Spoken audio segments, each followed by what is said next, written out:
Al-Quran adalah ucapan Allah, itu justru yang menista agama.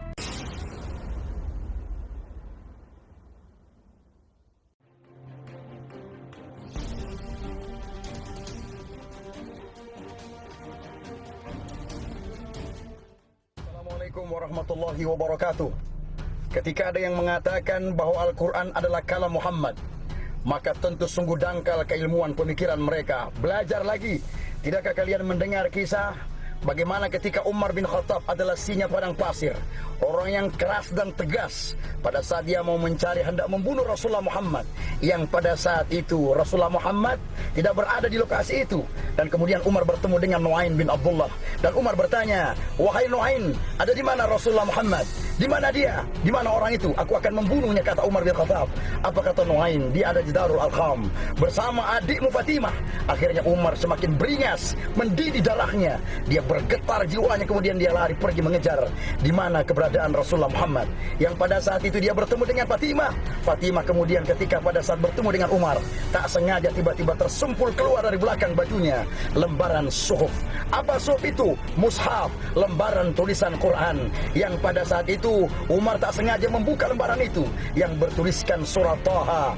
Taha, ma anzalna alaikal Qur'ana litasqa illa tazkiratan liman yakhsha. Taha adalah kalamullah, adalah bahasa Allah. Al-Quran adalah kalamullah, bukan perkataan Muhammad. Taha, ma anzalna alaikal Qur'ana litasqa illa tazkiratan liman yakhsha. Taha, tidaklah aku turunkan Al-Quran ini untuk membuat sukar manusia, melainkan sebagai pengingat bagi orang-orang yang takut kepada Allah. Kemudian Umar terus membacanya, "Innani anallahu la ilaha illa ana fa'budni." Sesungguhnya akulah Allah, tidak ada Tuhan melainkan aku. Wa aqimis salata li zikri, dirikanlah salat untuk mengingat aku. Inna sa'ata atiyatu akadu fiha litujza kulli nafsin bima tas'a. Sesungguhnya kiamat itu pasti akan datang, dan sengaja waktunya kami tidak beritahukan kepada kalian semua, dan pada saat itu kami akan balas kepada kalian semua tentang semua apa yang kalian kerjakan di kehidupan dunia. Nah, kalau seandainya Al-Quran adalah kalam Muhammad, maka tidaklah mungkin sedemikian sempurnanya kalimat ini. Maka pada saat itu Umar membacanya, bergetar, mendidih, dia meneteskan air mata, mengatakan, tidak pantas orang yang menyebarkan pesan ini dimusuhi, tidak pantas orang yang menyebarkan kalamullah ini kita tentang. Maka bergetar akhirnya Umar cinta, dan dia pun masuk ke dalam agama Islam. Disinilah makna Al-Quran adalah kalamullah, bahwa Al-Quran bukanlah perkataan Nabi kita Sayyidina Muhammad SAW. Sehingga inilah menjadi referensi bagi orang-orang yang belum tahu. Belajar lagi. Ketika kalian sudah tahu, maka perdalam kisah-kisah sejarah agar kau tidak salah arah di dalam membahas. Bahkan ketika ada yang mengatakan bahwa Al-Quran adalah kalam Muhammad, nauzubillah, summa nauzubillah. Saya yakin saudara-saudara ini perjanjian lama pun belum tahu seperti apa bukunya ini. Mengapa? Karena sudah menganggap yang paling benar itu satu saja. Tapi satu itu kumpulan daripada lama dan baru. Mungkin di satu tidak menceritakan detail, dan di yang lama terdapat cerita detail. Bacalah itu. Saya sejak tahun awal berdiri Ma'had ini sudah menganjurkan baca. Mengapa? Nabi Muhammad juga sudah mendeklar zalikal kitab la raib. Itu Nabi Muhammad yang mendeklar itu atas wahyu ilahi, bukan kalam Allah. Kalam Nabi Muhammad yang didapat daripada wahyu.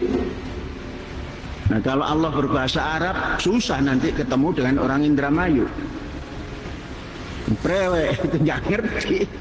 Gusti Allah nggak ngerti kalau. Syekh mengatakan apa yang katanya Al-Quran itu adalah ucapan daripada Rasulullah, bukan ucapan daripada Allah. Kalau seandainya dibalik dari tuduhan itu kan dinyatakan bahwa Syekh katanya menistakan agama. Kalau sekarang kita balik, yang mengatakan bahwa Al-Quran adalah ucapan Allah, itu justru yang menista agama. Kita punya bisa membuat satu satu bukan alibi. Kalau kita alibi berarti kita salah, tapi kita menggunakan logis kita untuk berbicara kepada orang. Satu, tahu nggak kalau kita bicara ucapan, memberikan satu ucapan itu hanya bisa keluar, hanya bisa disampaikan bila mana makhluk itu punya mulut. Oke, mulut itu adalah sifat yang harusnya dilekatkan kepada manusia, bukan kepada Allah. Tapi kalau kita letakkan itu kepada Allah, berarti kita mendegradasi Allah.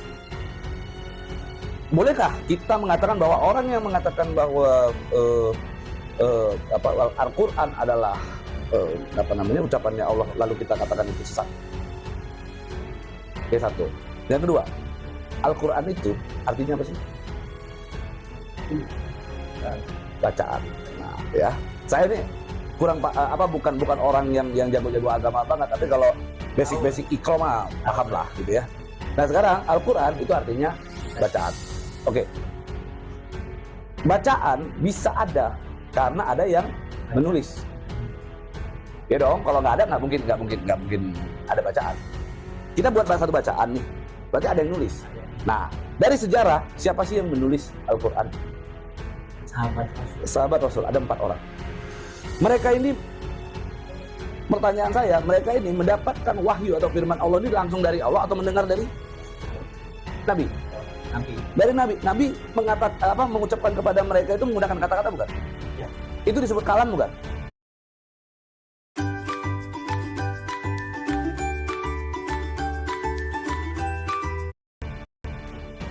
Ya sudah, apalagi?